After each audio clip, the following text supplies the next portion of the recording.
back to Archery in Malta. I'm Ray. Tony. And we've been gone for a while. We've been busy. Apologies for that. We have been very busy, both in our personal lives and in work. As you may have noticed for this video, the background is slightly different. We're now at the indoor range in Paola, which is what we've been working on for quite a while now. So this has been open for, I think, just come into the second month? Second month now. Yep. All right. Obviously, San Juan is still there. Lawrence and Johan over there. Myself and Tony are here.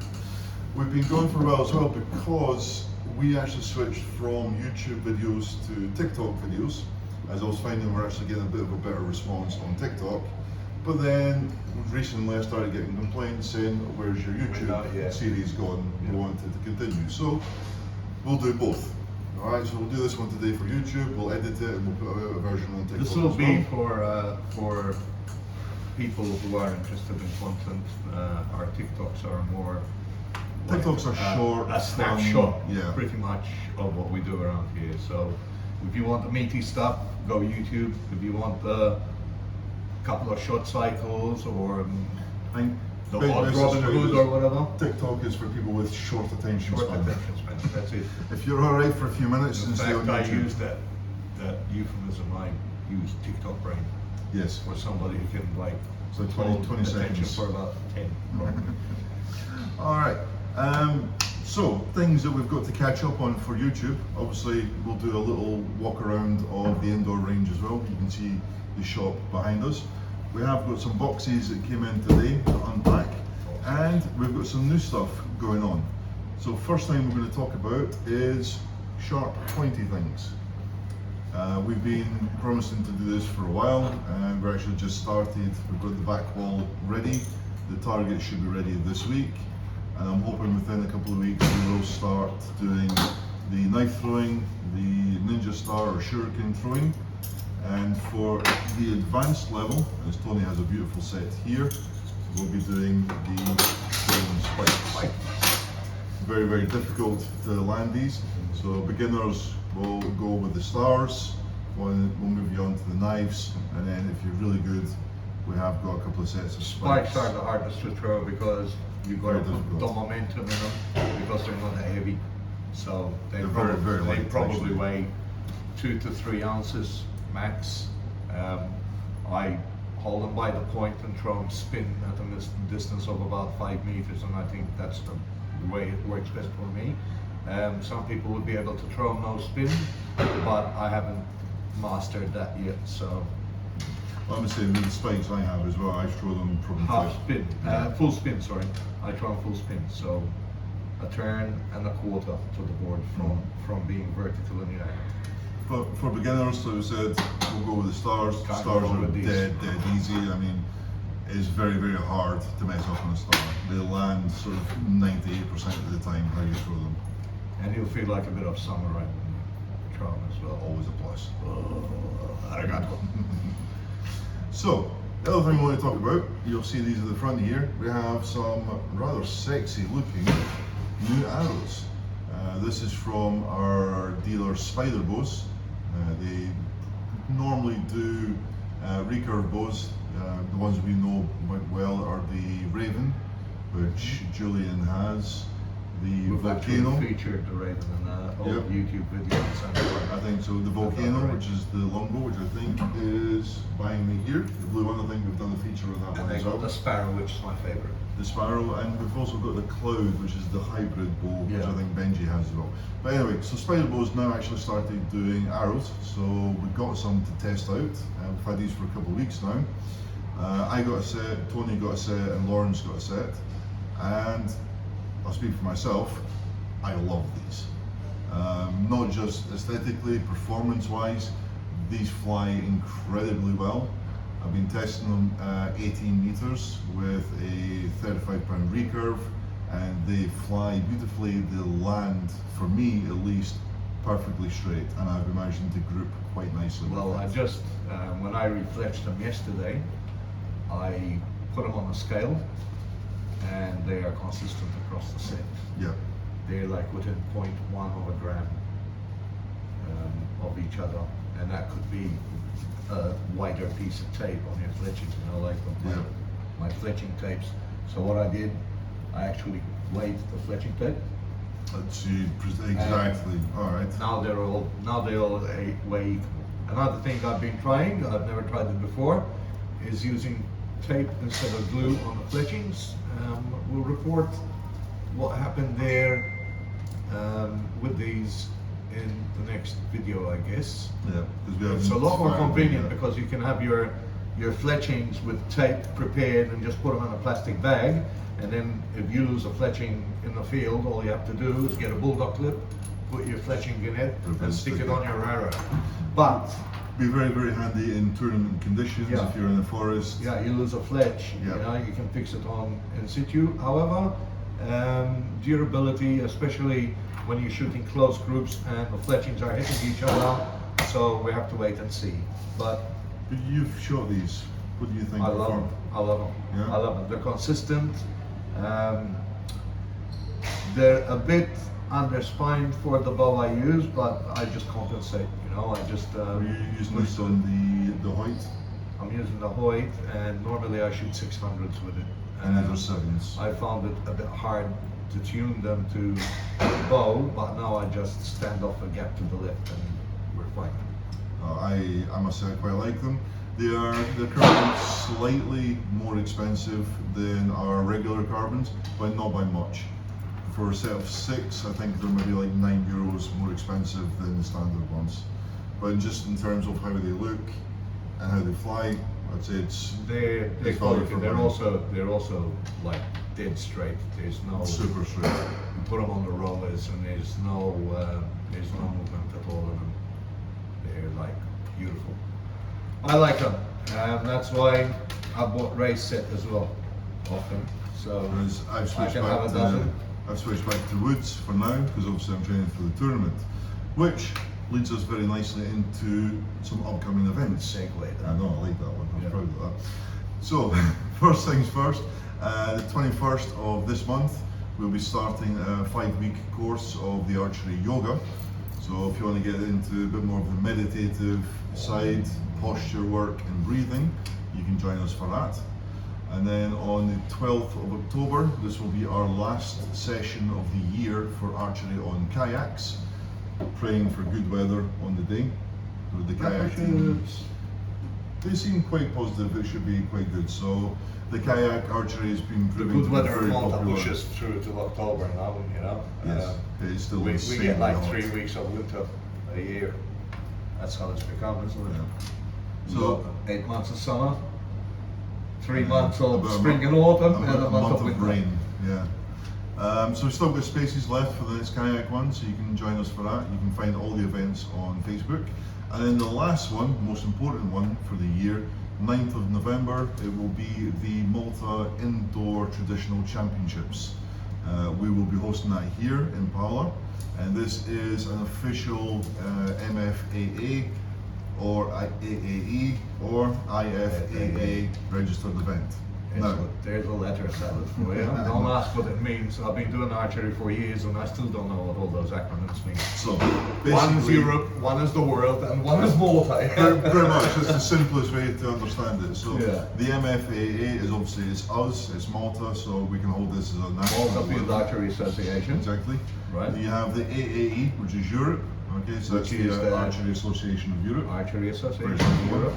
And then the IFAA, which is the world, which is the International Field Archery Association. You do know them. Yeah, I did know. Alright, still remember. So if you're a member of any of those 3 organisations, you can compete for a title. If you're not a member, you can still compete, but you just be competing for medals and bragging rights. But because this is the first tournament of its kind for Malta, the actual titles are all open and up for grabs. We will be doing 4 different bow divisions. So we're doing longbow, historical bow, bow hunter recurve, and traditional recurve bow. So if you're not sure which one you qualify into, drop us a message and we'll help you understand, because the IFA rulebook is 115 pages. It's like War and Peace. I don't recommend reading it unless you want to fall asleep, but we know enough to guide you where you need to be. All right. Right. What's left Boxes. We've got some boxes to the side. Actually, no, before we get to the boxes, segment that we always like to do is what's in your pocket? What's in my pocket? Stabby stuff. What's in my pocket is a Spanish version Of this, of I what think. you have in your hands. So I have the classic Opinel. You know we love these knives, they're great work knives. Can't really beat it. Value for money, probably the best knife on the market for this price point. However, You can get them shaven sharp. This is a Jose Cruz. It's very similar to an Opinel. same but- design, same looking Yeah, feature. similar looking feature. The Opinel has a way to lock it shut, but this one it actually tightens up at the end of its hole right there, and there's no way you can drop it out. You gotta tap it out on the table, get it out. And it's got a slip collar, which is like a knurled brass, but the thing with it is sharp. I was just running it over the steel and I just picked my finger on the tip there and I cut it practically to the bone. That'll teach me to sharpen the knives the way I sharpen my knives, but you know, it happens sometimes. As you can see, you know, they're very similar, but the blade on the Spanish one is a lot thicker, a lot wider. It's overall, I think it's just a much better quality. You've got the brass lock, the natural wood. Even the wood is, the handle wood is really nice. I don't know Yeah. what it is. I think it's a boxwood of some sort. But Oh, sure. So yeah, okay. both excellent knives. This is a great workhorse. This is a slightly fancier, better version of the workhorse. And it cuts. Big cuts. Big time. So, So- we'll let you get the sharper one, so we'll let you do the cut. So, first box. You can see my my postman has been somewhat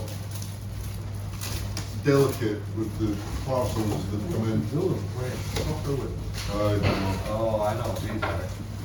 So we've been looking forward to these. There's a lot of fun in this box. So we've got targets. You show people the target.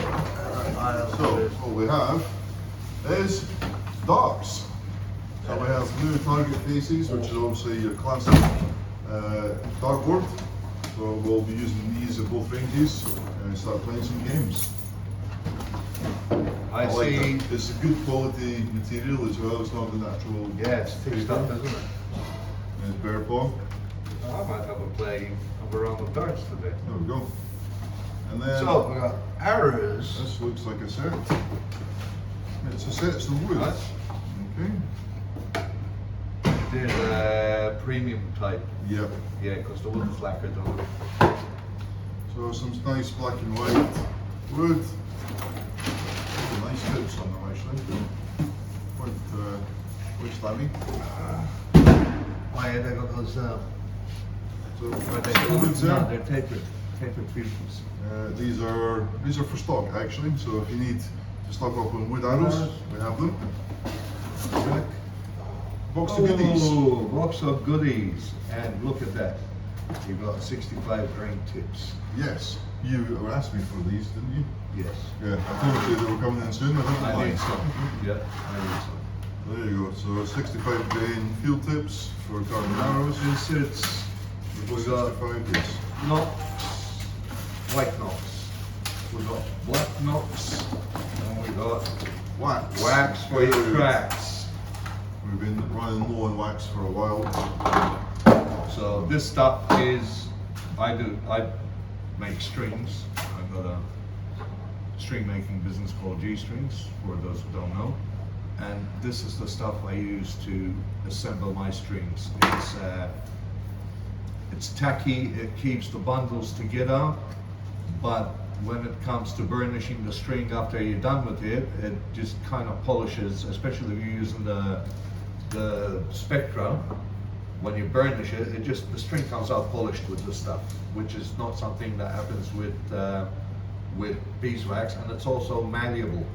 The string stays malleable, whereas with beeswax it comes out like a hard noodle, you know. So this stuff is good. Retails for reasonable pricing. €5. It's €5, and it lasts for a long time. It's a bit like a lipstick type affair. where you squeeze it out and run your string through it. And for average use, I can't see why an archer would use any more than one of these in a year. So really, there's no excuse for not keeping your string waxed. I go through maybe 2 or 3 a year, but obviously I'm waxing all of the range bows. So yeah. that's like here, maybe 15 to 20 bows a year. I'm going through 3 waxes. So That's it. yeah. As an archer, 1 a year is more than sufficient, I I think. go through them because of the string. Yeah. So, there's Next 3 box. big boxes. I don't think we need to open all of them because I'm pretty sure they're all exactly the same. Okay, we'll open one of them. There you go. Let me get these targets out of the way. Boy. Right there. I'm pretty sure this is a restock of our Jura targets, which is, as you know, the most commonly used target we have both here and at San Juan. They are beautiful foam squares. Sure are. Juras. Juras, yeah. So, I was big expecting box for a those. single target. Really, just one target in the box. Yeah, target in the box. Bearpaw, when you really need to discuss your shipping methods because you waste a lot of packaging for nothing. This is what I got home as well. Yep. It's not hard. It's not that easy to shoot through. It's 20 centimeters thick. I shoot it with a Quite chunky. at home. The one at home, I shoot it with 35 to 45 pound bow because that's the range of bows I have. From about 8 meters, and most of the time I don't penetrate through the target until it gets a bit older, then you start going through it. It's awesome. They also make a round target, Euro. Yes, which That we is, I prefer to the square ones. Had I seen the round ones before the square ones, I would have bought the round one because it's Johan, doesn't grab tips. Can you get us a round target, please, at Euro? Come up the end there, the back near the ramps. so show you one of these. This is the same brand as It the just base seems to be a rows. different material. It's softer. Softer. I found the round ones that we use for the rolling The targets. Pura, the black ones. Sorry, the assistant helper today is not Retarded. not. I was going to say not had his coffee, but sure. It's actually interesting that this is photographic. Yes, It's a photograph because they even got a loop that hangs exactly. that hangs the dartboard up the top. So yeah, so Right. here we go. This is the round. This is the version. round Dura, and their material is somewhat more malleable. The arrows don't stick that hard because that's the one thing with a heavy poundage Yeah. bow and these things. 14 Until above, they this can be quite. get a bit used, you maneuver. need an arrow puller, This or one, you'll get relatively blisters. easy. But these ones are awesome. We use these to roll around, to roll across the range for moving targets. Same thickness as the other ones, 20 centimeters. No, Or actually. slightly thicker. I believe. No, they're about the same. Marginally, 21 marginally thicker. So yes, definitely Jura, they make nice targets. We like Yeah, them. we are a fan of these targets. I said we use these at both ranges, and these will be what the tournament targets will be put on as well. All right, I think that's it for today. All right. All right. So, like I said, we will continue our YouTube series once again because people have been asking for it, and we'll put all these short, quick stuff up on TikTok. Yeah. So, see you guys next time. Adios.